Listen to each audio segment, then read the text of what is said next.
అక్కడ పనిచేస్తేనే అర్థమవుతుంది. వాళ్ళ పరిస్థితిని మనం అంచనా వేసి మనం వాళ్ళని తప్పొప్పుల్ని జడ్జి చేయడం అనేది రాంగ్. వాళ్ళ పరిస్థితులు వాళ్ళు పనిచేశారు, 30 ఏళ్ళు 40 ఏళ్ళు పనిచేశారు, ఇప్పుడు సరెండర్ అవుతున్నారంటే వాళ్ళ కారణాలు వాళ్ళకు ఉంటాయి. సో దాన్ని మనం జడ్జి మనం ఏమీ చేయకుండా మనం కూర్చొని పనిచేసేవాడిని జడ్జి చేసి ఇట కాదు. అదే ప్రతి ఒక్కరిలో సైకాలజీ అదే, పనిచేసేవాడిని నువ్వు ఎలా పనిచేయాలో వీడు చెప్తుంటాడు.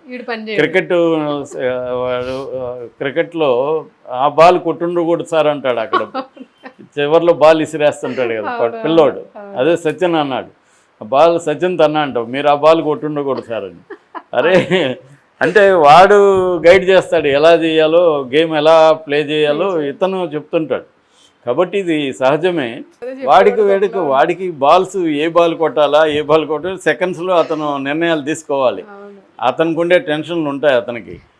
వీళ్ళు కూర్చొని ప్రశాంతంగా వీడెప్పుడు బాల్ కొట్టినవాడు కాదు, ఆడినవాడు కాదు, వీడు చెప్తుంటాడు ఆ బాల్ని అటెంప్ట్ చేసింది రాంగ్ అని. అలాగా రాజకీయాలు కూడా అంతే, జగన్ ఆ పని చేసి ఉండకూడదు, చంద్రబాబు ఈ పని చేసి ఉండకూడదు, ఇలా చర్చలు నడుస్తుంటాయి. కాబట్టి మావోయిస్టులది కూడా అంతే, వాళ్ళని కూర్చొని మనం ఇక్కడ చర్చించడం కరెక్ట్ కాదు. వాళ్ళ ప్లేస్లో ఉన్నప్పుడు ఏం జరుగుతుందో తెలియదు. అందుకని ఇప్పుడు హోప్ పోయింది, హిడ్మా తర్వాత ఇంకా పోయింది. ఎందుకంటే హిడ్మా ఒక గొప్ప నాయకుడు, 30 ఏళ్ళుగా మిలిటరీలో ఎక్స్పర్ట్. రెండోది ట్రైబల్ బెల్ట్లో నుంచి ఎదిగిన నాయకుడు కాబట్టి అతనికి ట్రైబల్స్ మీద పట్టుంది. అట్లాంటి నాయకుడు పోయినాక ఇంకా అర్థమైపోయింది, ఇంకా ఉద్యమం ఉండదు, మనం ఉంటే మనం చనిపోవడం తప్ప వేరే ఏమీ లేదు అని సరెండర్ అయిపోతున్నారు. అలాగే ఇప్పుడు ఈ 40 మంది సరెండర్ అయిపోయారు. ఇందులో పేర్లు 2:30కి బయటికి రావచ్చు, కానీ బడే చొక్కారావు ఉన్నాడా లేదా అనేది కన్ఫర్మ్ అయితే కాదు. ఇప్పటి వరకు అందుతున్న సమాచారం మేరకు తెలంగాణకు సంబంధించిన వాళ్ళు ఉన్నారు, ఛత్తీస్గఢ్ వాళ్ళు కూడా ఇక్కడ ఉన్నారని చెప్తున్నారు. ఎందుకంటే ఇక్కడ తెలంగాణలో సరెండర్ అయితే ఇక్కడ గవర్నమెంట్ మంచిగా ఉంది, కేసులు అవన్నీ ఎత్తేస్తున్నారు, వీళ్ళకి లీగల్ టీమ్ను పెట్టి హెల్ప్ చేస్తున్నారు ఆ కేసులనంతా కూడా అట్లని. సో అవన్నీ చూసుకొని ఇక్కడైతే వీళ్ళ బంధువులు ఇప్పుడు తెలంగాణ నుంచి అక్కడ పనిచేస్తుంటారు, అక్కడ సరెండర్ అయ్యారనుకోండి, అక్కడ బంధువులు మిగతా ఫ్రెండ్స్ హెల్ప్ అక్కడ దొరకదు, ఇక్కడ హెల్ప్ కావాలి వాళ్ళకి. సో ఇవన్నీ చూసుకొని ఇక్కడ వచ్చి సరెండర్ అవుతున్నారు. ఇక్కడ గవర్నమెంట్ కూడా ఫ్రెండ్లీగా ఉంది, ఇమీడియట్గా వాళ్ళకి రీహాబిలిటేషన్ అవన్నీ కూడా కల్పిస్తుంది. కాబట్టి శివధర్ రెడ్డి కూడా నక్సలైట్, యాంటీ నక్సలైట్ దీంట్లో పనిచేసిన ఇంటెలిజెన్స్ ఆఫీసర్ గతంలో ఆయనకి ఎక్స్పీరియన్స్ ఉంది, వీళ్ళ గురించి అంత సమగ్రంగా తెలుసు ఆయనకి. కాబట్టి ఇక్కడ సరెండర్ అవుతున్నారు. సో అలాగా 40 మంది అయితే సరెండర్ అయిపోయారు. వాళ్ళు కూడా AK-47లు, ఇన్సాస్, ఎస్ఎల్ఆర్ అంటే స్పెషల్ లోడింగ్ రైఫిల్స్ అంటారు, అవన్నీ తీసుకొచ్చి సరెండర్ అయిపోయారు. అదే సమయంలో అక్కడ బీజాపూర్లో ఈరోజు మార్నింగ్ ఎన్కౌంటర్ జరిగింది, ఛత్తీస్గఢ్లో బైరంగఢ్ ఇంద్రావతి పార్కులో జరిగింది. అక్కడ 3 నక్సలైట్లు అంటే మావోయిస్టులు 3 చనిపోయారు, అందులో ఒక మహిళ కూడా ఉందని చెప్తున్నారు. అంటే ఒక పక్క కూంబింగ్లు జరుగుతుంది, అటాకులు జరుగుతున్నాయి, మావోయిస్టులు చంపేస్తున్నారు, ఇంకొక వైపు సరెండర్ అవ్వమని చెప్తున్నారు.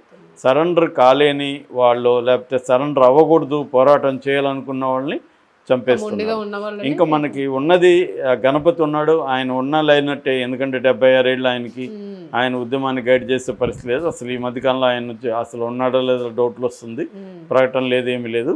ఆయన ఆరోగ్యం ఎలా ఉందో ఎవరికి తెలియదు. యాక్టివ్గా ఉన్న వాళ్ళల్లో మనకి ఒక దేవ్జీ ఉన్నాడు, తిరుపతి, ఆయన పరిస్థితి కూడా ఏం తెలీదు. రెండవది బర్సా దేవ, మా హిడ్మా వాళ్ళ ఊరే, అతను ఇప్పుడు బెటాలియన్ కమాండర్గా ఉన్నాడు, PLGA People's Liberation Guerrilla Army battalion number 1కి కమాండర్గా ఉన్నాడు. సో ఇంక పప్పారావు అని ఒక ఆయన ఉన్నాడు, ఇంకొంతమంది నాయకులు ఉన్నారు తప్ప నేషనల్ లెవెల్ లీడర్స్ ఇంకెవరు పెద్దగా లేరు. సో కాబట్టి వీళ్ళల్లో కూడా ఒక బర్సాదేవ, పప్పారావు వీళ్ళిద్దరు మాత్రమే గ్రౌండ్ లెవెల్లో పనిచేయగలిగిన వాళ్ళు, మిగతా వీళ్ళు గ్రౌండ్ లెవెల్లో పనిచేయగలిగిన వాళ్ళు కూడా లేరు. హిడ్మానే అక్కడ పనిచేయలేక హెల్త్ ప్రాబ్లంతో ఇక్కడికి వచ్చాడంటే మనకు అర్థమవుతుంది. కాబట్టి నాకు తెలిసి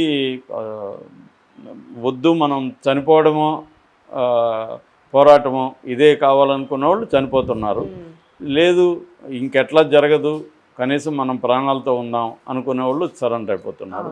ఈ సంఖ్య పెరుగుతుంది. ఇంకా ఆల్మోస్ట్ ఇంకా పార్టీ అంటే వీళ్ళు పైగా డిస్ట్రిక్ట్ కమిటీ మెంబర్లు, రీజనల్ దాని ఏమంటారు ఏరియా కమిటీ మెంబర్లు, ఆ స్థాయి వాళ్ళే, వీళ్ళేమి మామూలు వాళ్ళు కూడా కాదు, కొంత నాయకత్వ స్థానాల్లో ఉన్న వాళ్ళే సరెండర్ అయిపోతున్నారు. సో ఆల్మోస్ట్ ఇంకా ఖాళీ అయిపోయినట్టే, దాదాపు 90% ఖాళీ అయిపోయినట్టే.